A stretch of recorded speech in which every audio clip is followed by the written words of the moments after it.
नमस्कार दोस्तों, स्वागत है आपका हमारे चैनल हिंदू भक्ति में। जैसा कि आप सभी जानते हैं, श्राद्ध के लिए महापर्व है सर्वपितृ अमावस्या।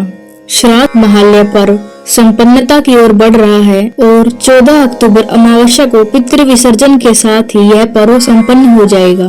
पौराणिक मान्यताओं के अनुसार पितृ विसर्जन के दिन ज्ञात अज्ञात सभी पितरों का श्राद्ध तर्पण करके उनका पूर्ण आशीर्वाद लिया जा सकता है। सर्वपितृ अमावस्या पर सालों बाद सूर्य ग्रहण लग रहा है। अमावस्या पर रात 8:34 से शुरू होगा और मध्य रात्रि 2:25 तक रहेगा। हालांकि भारत पर इसका कोई प्रभाव नहीं पड़ेगा। इस दिन शनि अमावस्या का संयोग भी है। सर्वपितृ अमावस्या सूर्य ग्रहण के साय में मनाई जाएगी, इसलिए इस दिन तुलसी की पूजा न करें। तुलसी के पत्ते भी नहीं तोड़े, ऐसा करने पर माँ लक्ष्मी नाराज हो जाएंगी। अमावस्या के दिन जप तप व्रत करने वाले व्यक्ति को ब्रह्मचर्य का पालन करना चाहिए और इस दिन भूलकर भी तामसिक भोजन न बनाएं, न ही खाएं। भूलकर भी शमशान घाट सुनसान जंगल में न जाएं। अमावस्या के दिन नकारात्मक शक्तियाँ सक्रिय हो जाती हैं और कमजोर मानसिक शक्ति वालों पर हावी होने की कोशिश करती हैं। कहते हैं जिन लोगों की मृत्यु तिथि याद नहीं हो या फिर पितृपक्ष में किसी कारण तिथि पर पूर्वजों का श्राद्ध नहीं कर पाए हों, तो सर्वपितृ अमावस्या पर सारे पूर्वजों का श्राद्ध किया जा सकता है और इनसे उन्हें मोक्ष मिल सकता है। श्राद्ध परमेश्वर की रची हुई माया का ही एक अंश है, जिसके द्वारा वे सभी प्राणियों के साथ अपना कौतुक करते हैं। ये सभी प्राणियों को अपने शरीर से ही प्रकट करते हैं और पुनः अपने में ही विलीन कर लेते हैं। जन्म से लेकर मृत्यु तक के कालखंड को ही जीवन कहा गया है, जिसको जीव 84 लाख योनियों में अपने कर्मों के अनुसार अलग अलग भोगता है। जन्म लेने के बाद भी जो परमेश्वर को याद रखता है, वे कालांतर में पुनः उन्हीं में विलीन हो जाते हैं और जो मार्ग से भटक जाते हैं, उन्हें सभी योनियों में पुनः जन्म लेना पड़ता है। जिस प्रकार यात्रा करते समय मार्ग का सही पता न होने के कारण हम मार्ग भूलकर आगे निकल जाते हैं और किसी और से रास्ता पूछकर वापस लौटते हैं, ठीक उसी प्रकार ये जीवन यात्रा भी है। परमेश्वर ने प्राणियों को भूल सुधारने के कई मोड़ दिए हैं। उनमें से पितृपक्ष या श्राद्ध पक्ष भी एक है, जिनमें अपने पितरों के प्रति पिंडदान तर्पण आदि करके प्राणी बिना 84 लाख योनियों का भोग किए ही मोक्ष प्राप्त कर सकता है। मोक्ष मार्ग के अन्य साधनों में तप, जप, दान, पुण्य, पूजा पाठ, साधना, पिंडदान, श्राद्ध तर्पण आदि है। पिंडदान ही ऐसा कर्म है जिसे करके प्राणी अपने माता पिता, दादा दादी, नाना नानी, भाई, पुत्र आदि जैसे बंधु बांधवों को मोक्ष दिला सकता है। तो चलिए दोस्तों, जानते हैं सर्वपितृ अमावस्या का तर्पण का शुभ मुहूर्त। प्राणियों को मोक्ष के लिए परमेश्वर ने 96 पर्व बनाए हैं।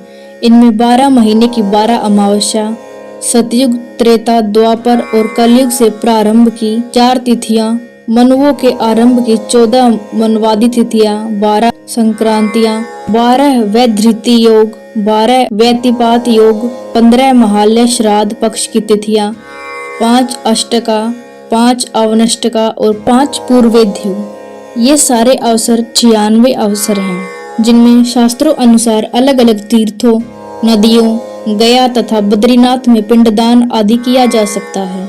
इन सभी तिथियों में अश्विन माह कृष्ण पक्ष की अमावस्या, जिसे हम पितृ विसर्जन भी कहते हैं, इस तिथि को सब तिथियों की स्वामिनी माना गया है, जिसमें स्वजनों की मृत्यु तिथि ज्ञात न होने पर भी तीर्थों में पिंडदान करके उन्हें मोक्ष मार्ग तक पहुंचाया जा सकता है। पितृ विसर्जन तिथि का सर्वाधिक महत्व क्यों है, इसके विषय में मत्स्य पुराण में एक घटना का वर्णन किया गया है, जो इस प्रकार है।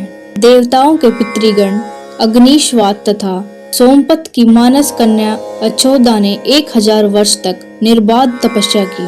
उनकी तपस्या से प्रसन्न होकर दिव्य शक्ति प्रायण देवताओं के पितृगण अछोदा को वरदान देने के लिए दिव्य सुदर्शन शरीर धारण कर अश्विन अमावस्या के दिन उपस्थित हुए। उन पितृगणों में अमावसु नाम के एक अत्यंत सुंदर पितृ की मनोहारी छवि, यौवन और तेज देखकर अछोदा कामातुर हो गई और उन्हें प्रणय निवेदन करने लगी। किंतु अमावसु अछोदा की काम प्रार्थना को ठुकराकर अनिच्छा प्रकट की, जिससे अछोदा अति लज्जित हुई और स्वर्ग से पृथ्वी पर आ गिरी। अमावस्या के ब्रह्मचर्य और धैर्य की सभी पितरों ने सराहना की एवं वरदान दिया कि यह तिथि अमावस्या के नाम से जानी जाएगी। जो प्राणी किसी भी दिन श्राद्ध न कर पाए वह केवल अमावस्या को ही पिंडदान करें।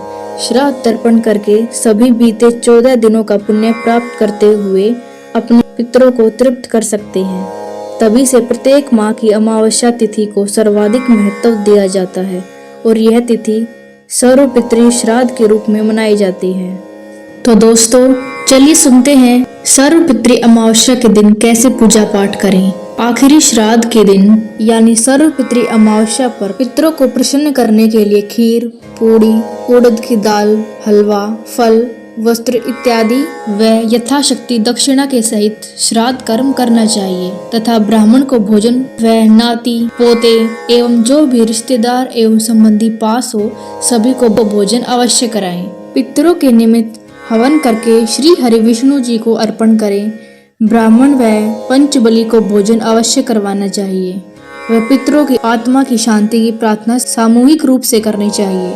आइए जानते हैं श्राद्ध विधि। सर्वपितृ अमावस्या के दिन पीपल वृक्ष की सेवा व पूजा अर्चना करने से श्री हरि विष्णु प्रसन्न होकर हमारे पितरों की गति व तृप्ति का आशीर्वाद प्रदान करते हैं। इस दिन एक लोटे में दूध, पानी, काले तिल, शहद और जौ इत्यादि मिलाकर किसी भी प्रकार के श्वेत मीठे भोजन व वस्त्र तथा यथाशक्ति दक्षिणा सहित पीपल वृक्ष को अर्पण करनी चाहिए। इस दौरान आप ओम सर्वपितृ देवताभ्यो नमः मंत्र का जाप भी करें। सर्वपितृ अमावस्या पर श्राद्ध की पूजा विधि इस प्रकार है। तर्पण में दूध, तिल, कुशा, सुगंधित फूल व जल पितरों को अर्पण करें। पिंडदान में चावल या जौ के पिंडदान करके भूखे व्यक्तियों को खाना। गाय को चारा, कोड़ियों को दूध से बने पदार्थ व दवाई का दान करें। जरूरतमंदों को कंबल व मौसम अनुसार वस्त्र दान दें। जिसे भोजन की जरूरत है उन्हें भोजन कराएं। तो दोस्तों अगर आपको हमारी वीडियो पसंद आई तो वीडियो को लाइक और शेयर करें और हमारे चैनल को सब्सक्राइब करें।